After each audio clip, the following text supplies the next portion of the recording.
All right, let's get it. Contrary to popular belief, space travel is a red herring. And what do I mean by red herring? Well, let's take a look at the definition.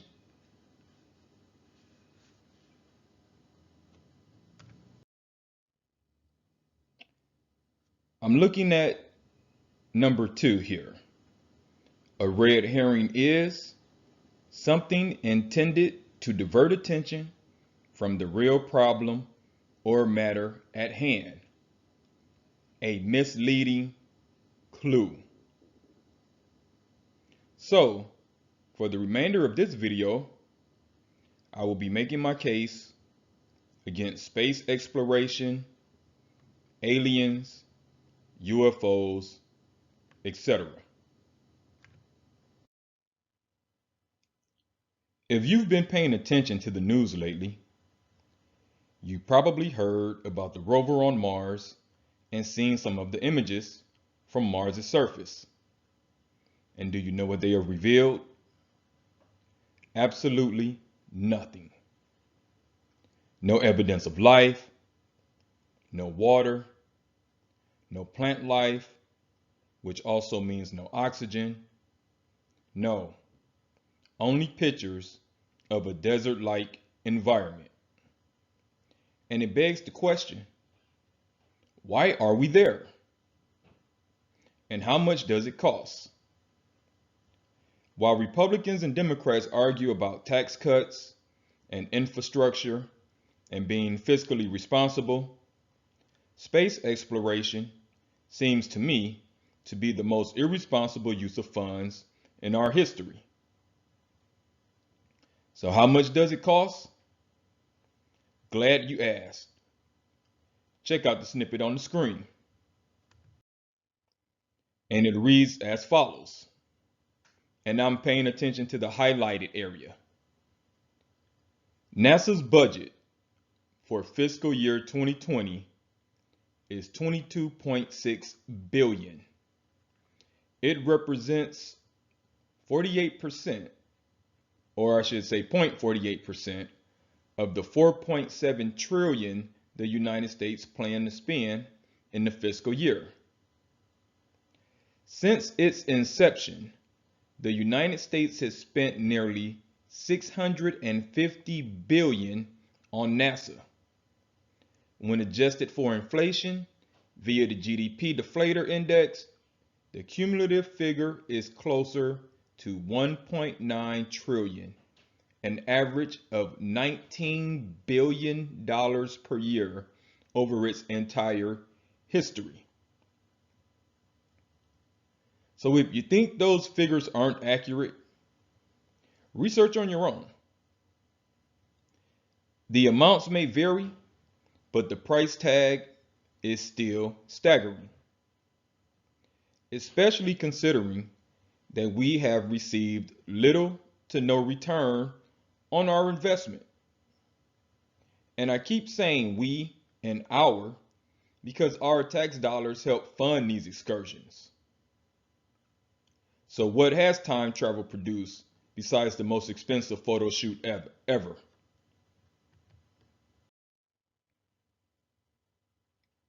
Satellite communications and television,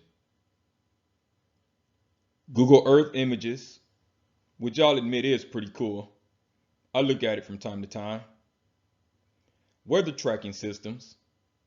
Okay, I'll concede that point. But shouldn't we have more? Shouldn't we expect more? Out of all the planets that we have managed to send a satellite to, not one has captured any proof of a living organism. Not one. If the plan is to find a habitat aching the earth, newsflash, it doesn't exist. At least not in our solar system.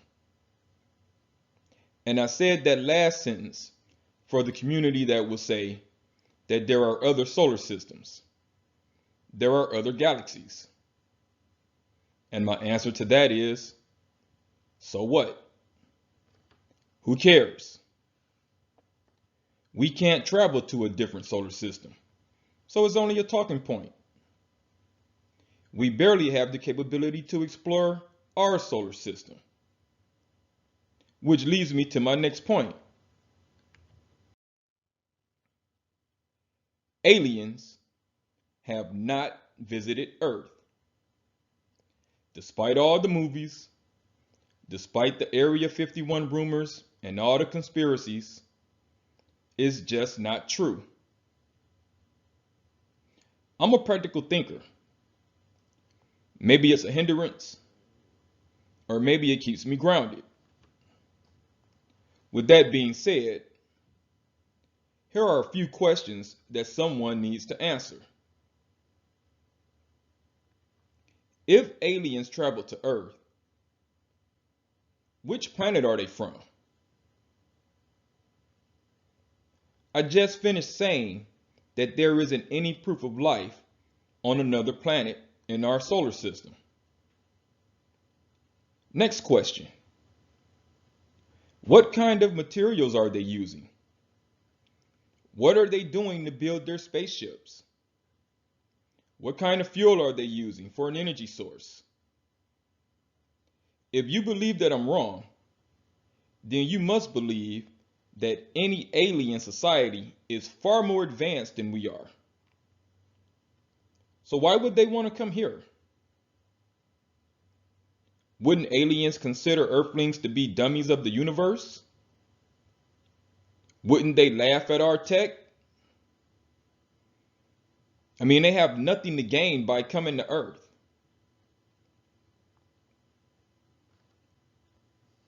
And furthermore,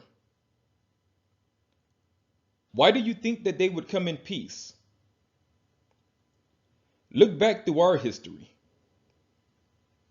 Whenever a quote-unquote explorer visited a foreign land, it was never a peaceful interaction. It always ended in a confrontation. Always. So, let's talk about UFOs. A UFO is an unidentified flying object. UFO doesn't mean extraterrestrial. It simply means that they can't identify it. It could be a test aircraft, also known as a prototype. Be it foreign or domestic. So yes, UFOs exist, but ET probably isn't on board.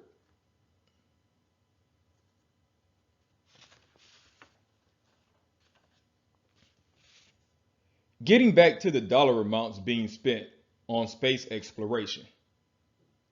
Here's my gripe.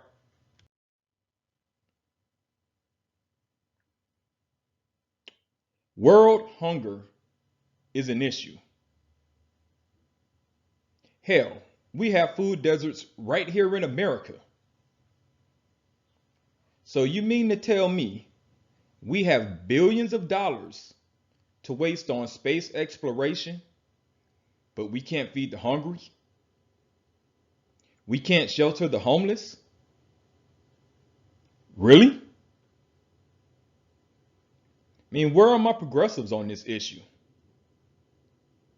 Instead of spending all this money exploring new worlds, how about we allocate some funds to fixing the world we live in? I mean, there's a reason why they call it space. It's because there's nothing there.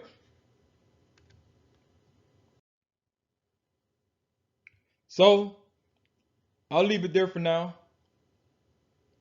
If you like the way I think, hop over to Patreon, check out some of my original short stories. It's only $1.50 per download. Also, don't forget to like, share, and subscribe so you won't miss out on our future videos. Like always, I thank you for your time. Peace.